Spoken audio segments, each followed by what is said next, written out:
Welcome to my channel. আজকের ভিডিওতে class ফোরের রায় মার্টিন প্রশ্নবিচিত্রা, এটা 2024 সালের নতুন প্রশ্নবিচিত্রা।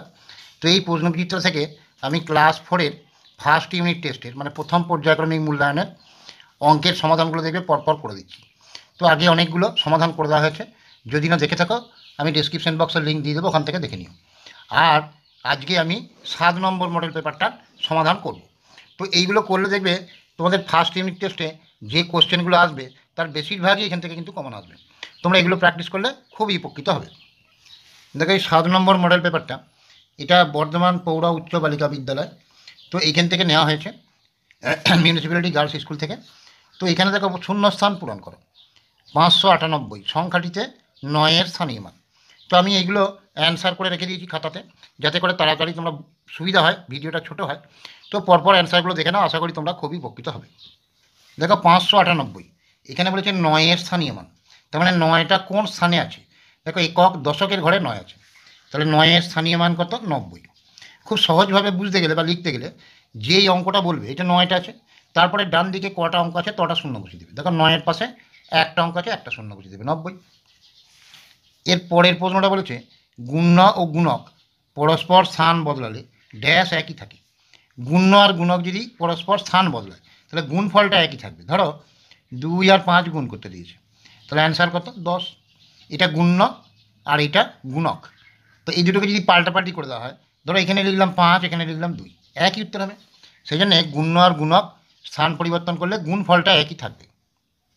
এর পরেরটা দেখো শূন্যস্থান দেওয়া আছে, এখানে একটা ফাঁকা ঘর দেওয়া আছে, দিয়ে এখানে গণিত 5 সমান 2500, মানে এখানে একটা কিছু সংখ্যা ছিল, তাকে 5 দিয়ে গুণ করে 2500 হয়েছে। তাহলে কী করে বার করবে? এই 2500কে 5 দিয়ে ভাগ করে দেবে। তাহলে দেখো দুটো শূন্য প্রথমে বসিয়ে দেবো, 25কে 5 দিয়ে ভাগ মানে 5, তাহলে 500 হবে। এই দুটো শূন্য প্রথমে বসিয়ে দিলাম, 25কে 5 দিয়ে ভাগ মানে 5, তাহলে 500কে দেখো 5 দিয়ে গুণ করলে 2500। একই রকম শূন্যস্থান দেওয়া আছে 600 গুণিত 4, মানে 600কে 4 দিয়ে গুণ, মুখোমুখি হয়ে যাবে, 6 4 কি লিখবে? 24, আর দুটো শূন্য। এরপরে আছে 5 7 9 2 দ্বারা গঠিত সবচেয়ে বড় সংখ্যা।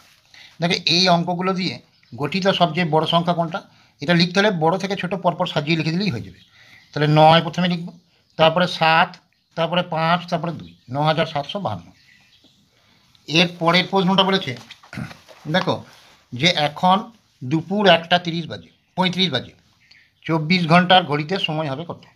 দেখো রাত 12টার পর থেকে দুপুর 12টা পর্যন্ত এরা 1 2 করেই লেখা হয়, 1 2 3 4 5 6, 10টা বাজলে 10টা, 11টা বাজলে 11টা, 24 ঘন্টা ঘড়িতেও লেখা হয়, 12 ঘন্টা ঘড়িতেও লেখা হয়। যখন দুপুর 12টার পর হবে তখন 24 ঘন্টার ঘড়িতে 12 যোগ হয়ে যাবে। তাহলে দেখ এখানে 1টা 35 বাজছিল, মানে দুপুর 12টার পর, দুপুর বলেছিল, তাহলে এর সঙ্গে 12 ঘন্টার সঙ্গে 12 যোগ করে দেবে, তাহলে 12টার একটা 13টা 45। রাত 12টার পর থেকে বেলা 12টা পর্যন্ত যা থাকবে 24 ঘন্টার ঘড়িতেও যা হবে, 12 ঘন্টার ঘড়িতেও তাই হবে। কিন্তু যখন দুপুর 12টার পর হয়ে যাবে তখন এই ঘন্টার সঙ্গে 12 যোগ করে দেবে, 12 আর 13, 13টা 35। এর পরেরটা বলেছে 4 বছর 7 মাস সমান কত মাস। তাহলে 1 বছর মানে কত মাস? 12 মাস। তাহলে 4 বছরে কত হবে? 4 গুণিত 12, তাহলে 48 মাস। আর এখানে 7 মাসটা যোগ, তাহলে 48-এর সাথে 55 মাস। তাহলে 4 বছর 7 মাস মানে হচ্ছে 55 মাস, 12 4 48 আর এখানে 7। এর পরের কোশ্চেনটা বলেছে দেখো যে 324 মিনিট সমান ড্যাশ ঘন্টা ড্যাশ মিনিট। 60 মিনিটে 1 ঘন্টা হয়, তাহলে 324 মিনিটটাকে 60 দিয়ে ভাগ করলে ঘন্টা বেরিয়ে যাবে। তাহলে 60 5-এ কত হলো? 300, ভাগশেষ কত থাকলো? 24। তাহলে এই 5টা ভাগফল হলো 24টা ভাগশেষ, তাহলে 5 ঘন্টা আর 24 মিনিট। এর পরের প্রশ্নটা বলেছে দেখো গুণ করো 971, একে 2 দিয়ে গুণ। তো এটা যেমন সাধারণভাবে গুণ করে এরকমভাবে গুণ করে লিখবে। তাহলে দেখো এখানে 971 ছিল, একে 2 দিয়ে গুণ, 2 1 2, 2 7 14, 4 হাতে আছে 1, 2 9 18 19, 1942। তারপরের প্রশ্নটা বলেছে দেখো বিয়োগ করো 6400 আর এখানে 2159, যেমন সাধারণভাবে বিয়োগ করে এই বিয়োগটা করবে। তাহলে 9 আর 1-এ 10 হাতে আছে 1, 1 আর 5-এ 6 আর 4-এ 10 হাতে আছে 1, 1 আর 1-এ 2 আর 2-এ 4, 2 আর 4-এ 6। এরপরে পরের কোশ্চেনটা দেখো আছে তপন কাকা 2534টি তরমুজ 7টি ট্রাকে ভর্তি করে পাঠাবেন। যদি তিনি প্রতি ট্রাকে সমান সংখ্যক তরমুজ পাঠান, তাহলে প্রতি ট্রাকে কতগুলি তরমুজ পাঠাবেন?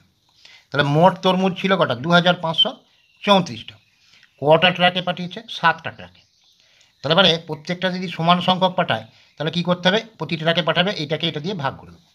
তাহলে 2534টা মোট তরমুজ ছিল, সমান সংখ্যক তরমুজ 7টি ট্রাকে পাঠিয়েছে। তাহলে প্রতি ট্রাকে তরমুজ থাকবে, এটাকে এটা দিয়ে ভাগ। তোমরা মুখে মুখেও করতে পারো যে 7 3 21, 4 বাকি থাকলো 43, 7 6 42, 1 বাকি থাকলো 14, 7 2 14। এবারে এইটাকে এটা দিয়ে ভাগ তোমরা পাশে করে দেখে নিয়ে এখানে উত্তর লিখতে পারো। তাহলে এখানে 2534, একে 7 দিয়ে ভাগ, তাহলে 7 3 21, কত বাকি থাকলো? 4, 43, 7 6 42, কত বাকি থাকলো? 1, যেখানে 4, 7 2 14, তাহলে কত হলো? 362। তাহলে প্রতিটা ট্রাকে 362টি করে তরমুজ থাকবে। তো এই পর্যন্ত সমস্ত অঙ্কগুলো হয়ে গেল।